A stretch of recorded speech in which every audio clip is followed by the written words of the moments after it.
Hello everyone, I'm NPC Nate, and today I want to talk about a new indie MMO called Embers Adrift.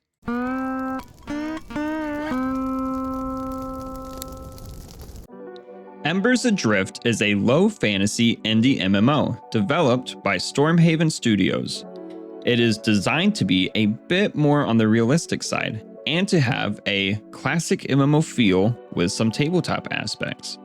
This means that there's no easy mode and there is no endgame. Instead of mindlessly leveling as fast as you can to endgame to finally have fun with your friends, this game focuses on grouping up and making friends as you level. The experiences along the way are the whole point to the game. Stormhaven Studios has claimed that there is no hand-holding in this game, and that's why there's no minimap, no compass, offering instead a giant planet at a fixed point in the sky to represent north, and a map that doesn't show your location on it unless you're at a special campfire known as an Ember Ring. They have also said that they want to create an immersive experience for gamers to create a community within, so that they can enjoy a more meaningful gaming experience together. My initial thoughts on the game are that this might be a bit niche for the current MMO market. Older MMO players, especially those with fond memories of classic MMOs or lovers of tabletop games like D&D, are the most likely to really enjoy this game. However, I've never played EverQuest or D&D and I've really been enjoying it. So I want to dive a little deeper into the specifics of this game because there are a lot of interesting and unique aspects of Embers Adrift that anyone might fall in love with the way I have. First, let's talk about character creation. The character creator here is okay. Not great, but not terrible. I love that you can choose a few body styles, height, and build. There are 3 areas of hair to choose hairstyles for, so you can mix and match up to 3 different styles if you want. You can choose complexion and war paint, and of course, colors for your hair and eyes. Choosing a favorite color will determine the color of your shirt and your war paint, so don't miss that. Then you choose a role, which I'll get into in a minute, and name your character, and you're ready to go. The downside to this character creator is that there's no real customization of the face. There's basically a male or female face, and that's it. I don't think it's a huge deal at launch, but in a game that's focused on giving an immersive experience, I would really love to make a character whose face is unique and could be recognized. I would also love to see some more hairstyles and colors added at some point. I usually make characters with blue hair, for instance. But for now, I do like the character I was able to create. Graphically, everything looks pretty decent.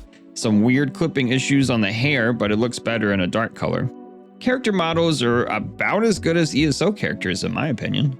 Now, let's talk about roles. You do need to assign a role to your character to complete the creation, and those roles are Striker, Supporter, and Defender. Striker is DPS, Supporter is Heals and Control, and Defender is Tank. Each role has 3 specialization options, which you'll be able to choose from at level 6. You can change specializations later if you want, but you can't change the base role of the character, so choose wisely. I personally have been playing a Striker, and I chose the Berserker spec, and I like it a lot. I'm pretty sure it's the best spec in the game, but maybe I'm a bit biased. Once you've chosen a role and completed character creation, you'll log in and be loaded into the starting area of the game. There's a few simple quests here to teach you the basics. These will only take a few minutes to complete and will teach you movement and combat, as well as the use of Ember Rings and how to gather. You'll need to choose one gathering role: Hunter, Forester, or Prospector. You can only have 3 total trade roles per character, and there's 9 to choose from, 3 gathering and 6 crafting, so choose wisely. Your first choice will have to be one of the gathering roles, which you'll need to get to level 6 before you can choose another trade role. Once you complete these few beginner quests, you can pretty much do whatever you want. You can start grinding mobs on your own, leveling your new gathering role, go exploring, or group up with other players right away. My personal recommendation is to take a few minutes to learn the game and get your feet under you, and then start looking for a group. Everything you'll do in this game is going to be faster and easier in a group. Embers Adrift was designed intentionally to encourage group play, And there's always people in chat looking for groups for various activities, so you should have no problem finding friendly folk to play with. That doesn't mean you can't play solo, but you will definitely need to pay attention to the game's chevron system. This is a system where each enemy has a number of chevrons in various colors by their nameplate. The number of chevrons indicates the number of players the enemy is designed to face, and the colors indicate the difficulty of the enemy for your current strength. The colors in order of weakest to strongest are green, blue, white, yellow, red. So a single green chevron enemy is going to be much weaker than a 3 red chevron enemy. If you only fight weaker opponents, you'll usually be okay playing solo, but you won't level as fast as if you were in a group fighting the more difficult enemies. I also want to note that only combat gives XP in this game. There are quests which will reward you with money or gear, and so far all my best gear has come from questing. But quests do not give any XP. This means that you will need to grind mobs or farm dungeons to level your combat class. Combat in Embers Adrift is fairly slow, but I've enjoyed it immensely. It's an old school tab target with longer cooldowns than you're probably used to seeing.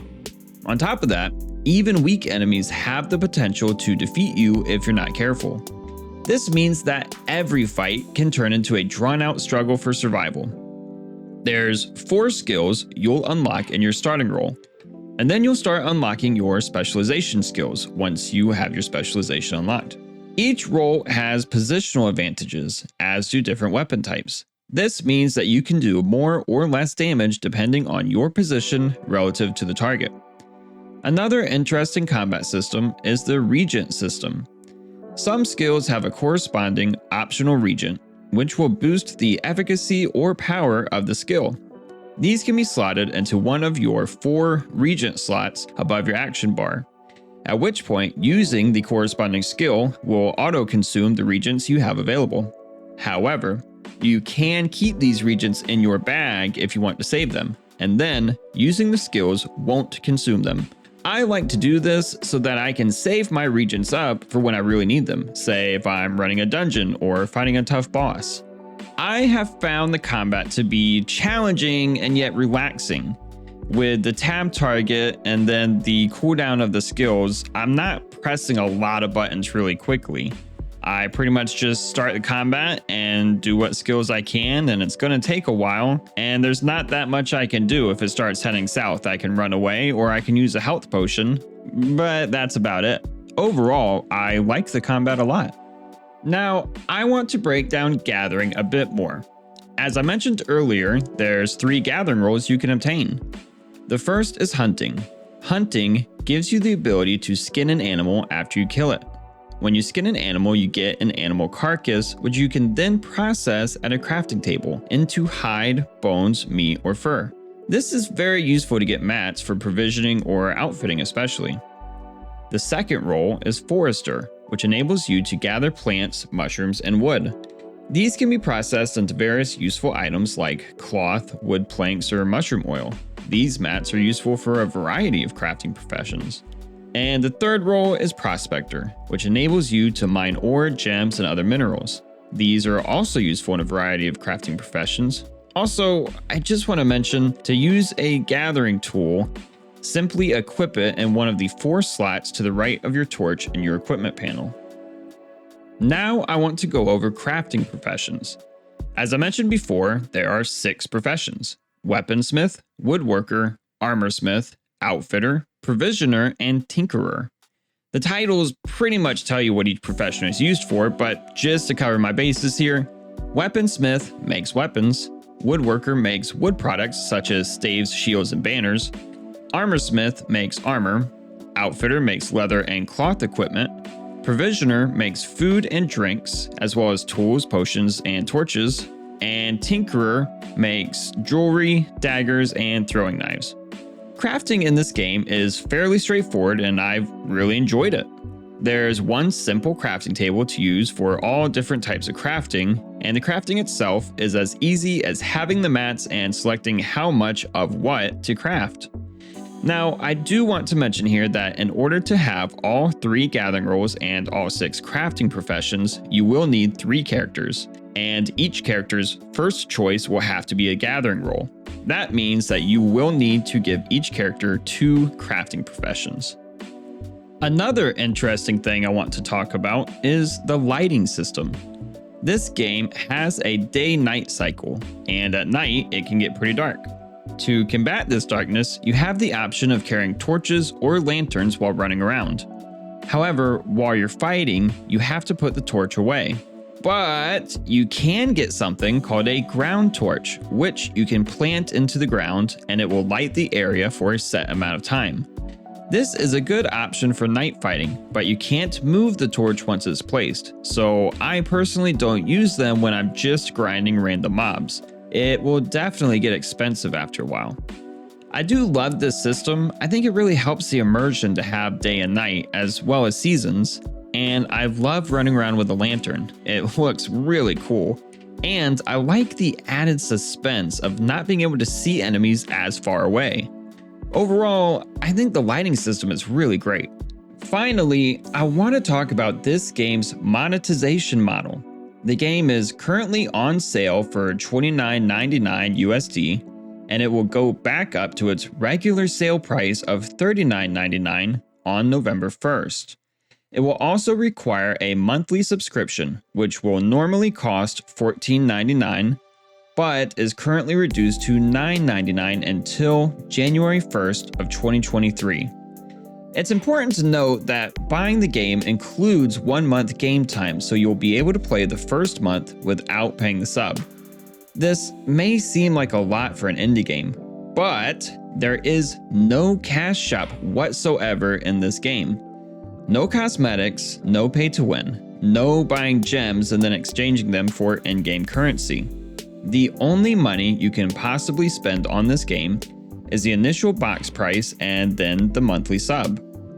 That being said, the game has to make money somehow in order to continue development and live service. I feel like people forget that hosting a live service also costs money. Keeping all that in mind, I'm more than happy to pay the monthly sub for as long as I'm enjoying the game and there's things for me to do in the game. The only thing I'm worried about is whether or not this small indie team is going to be able to put out content fast enough to keep people paying their subs. As of right now, I think they have a good bit of time before anyone runs out of things to do, because progress in this game is fairly slow for the average player. I have played several hours a day for 5 days now, and I'm only level 9 with max level being 50. I know there are some hardcore players who are way higher level than me, but I seem to be keeping around the average player level so far. On top of that, there's gathering and crafting, and not just on 1 character, but 3 characters if you want to be able to do everything yourself.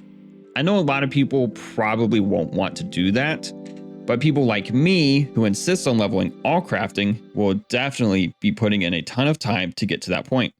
However, if I had to guess, I'd say this game will most likely have some lulls in between content releases. But that's pretty normal, even with big AAA MMOs. That being said, in the first week, they have already added 2 new dungeons to the game and are working on adding more zones as well. So it will definitely be interesting to see if they can maintain this kind of pace. Overall, I think this is a really great game, and it's had a really great start. The devs at Stormhaven Studios seem to be very passionate, and I do believe that they will work hard to ensure the success of the game. And I also believe that they will stay true to their vision of making a cash shop free, old school MMO and tabletop inspired game. It's true that this game is much slower than what MMO players are used to these days.